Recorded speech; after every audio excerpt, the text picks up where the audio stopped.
Hello everyone, I'm Ziad Al-Mismari. Today I'm going to introduce our project to you, which is the use of microbial peroxidases for water remediation.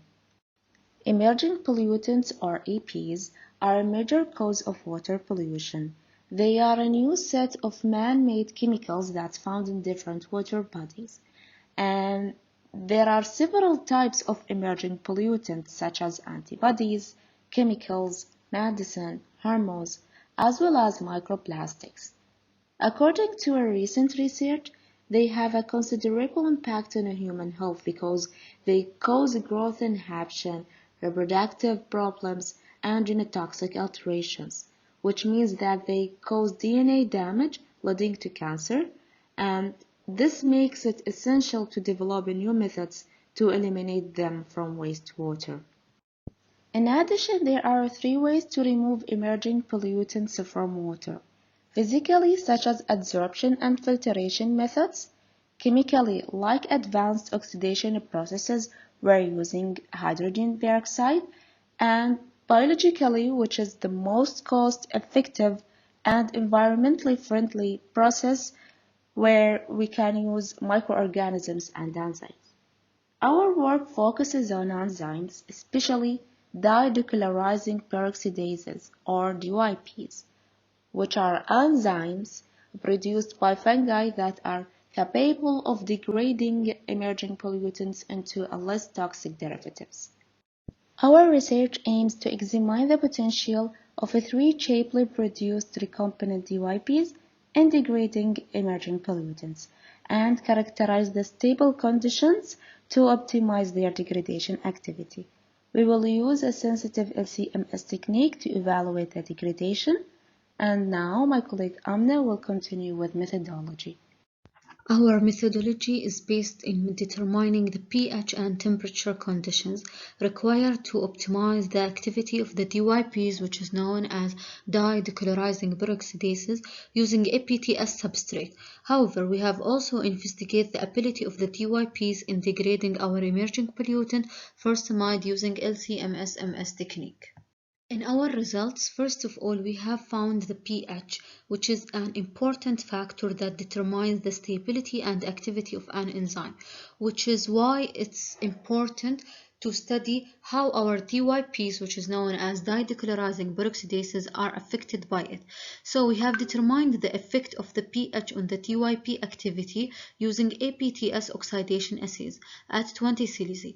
As you can see in figure 1 and 2 that these two DYPs, they exhibit optimum levels of activity at pH 4, while in figure 3 the IRLA DYP was the most active DYP at pH 3. So these results show significant loss of activity more than 50% in samples having pH 2 and in samples having pH levels higher than 5. Investigating thermostability is very important for evaluating potential applications of our enzymes. So the thermostability of the DYPs were investigated at a range of temperatures from 20 to 80 Celsius at the optimum pH values of each enzyme as in previous slide.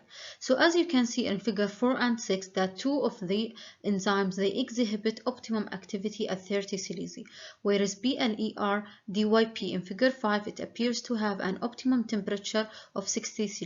So out of the three DYPs, IRLA DYP is the thermostable at narrow range of temperatures, having a significant loss of activity at temperatures beyond 40 Celsius, and it appears to be denatured at 60 Celsius, while PLSE DYP is stable at a broader range of temperatures from 20 to 60 Celsius, and it appears to be denatured at 80 Celsius. And lastly, PLER DYP is found to be considerably more active at higher temperatures and consequently is the most thermostable of the investigated DYPs. And now my colleague Mariam will complete the remaining results. For some background, wastewater from textile and dyeing industries tends to be particularly difficult to treat. This is because it contains toxic aromatic dyes. So, we carried out studies to find out just how efficient our enzymes were at degrading dyes, and found out that they were able to degrade two dyes in particular to a significant degree, as you can see in figures 7 and 8. And this degradation was enhanced using HOBT, which is basically a substance that boosts the degradation process using a radical species mechanism. This is illustrated in Figure 9, which shows the difference in the amount of dye remaining with and without the presence of HOBT. Next, I will discuss the most critical part of our study, which is the highly accurate and sensitive LC-MS-based degradation assay. And what this does is enable us to detect a particular pollutant molecule and monitor its degradation. And the molecule in question here is furosemide, which is a diuretic medication classified by the EMA as being one of the highest risk pharmaceuticals in the environment due to its aquatic toxicity and hormonal disruptions. This makes it truly imperative to eliminate it from water bodies. And in fact, we were able to successfully degrade furosemide using our enzymes to a very high degree. For example, Figure 10 shows the amount of furosemide before and after enzymatic degradation, and we can see that the amount remaining is quite negligible, and similar results were achieved with the other two enzymes, as seen in the next slide. As seen in Figures 11 and 12, the two enzymes were able to degrade furosemide to a significant extent. We followed that up with an investigation of the degradation products, and we were able to detect them and propose their structures, which is an important step towards assessing their toxicity.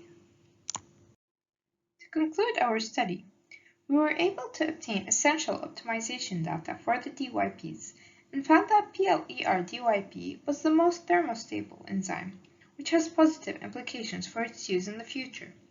We found our enzymes to be effective at degrading pollutant dyes and degrading emerging pollutants such as furosemide. Overall, the study provides strong evidence supporting the use of dye-degrading peroxidases in wastewater bioremediation. Furthermore, it warrants further research into exploring other potential applications of these DYPs. Lastly, we would like to acknowledge the generous funding from UAEU, and we would also like to acknowledge the help and guidance of our supervisors. Thank you for listening.